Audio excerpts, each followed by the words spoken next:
అమ్మను మిల్చి దైవమున్నదా, ఆత్మను మిల్చి అద్దమున్నదా?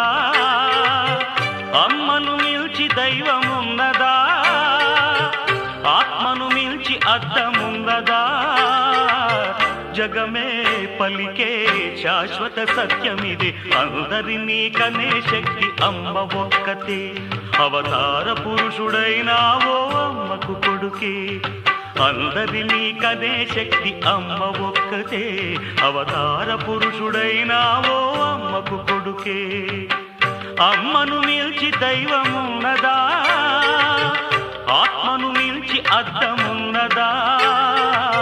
జగమే పలికే శాశ్వత సత్యమిదే, అందరినీ కనే శక్తి అమ్మ ఒక్కతే. అవతార పురుషుడైనావో అమ్మకు కొడుకే.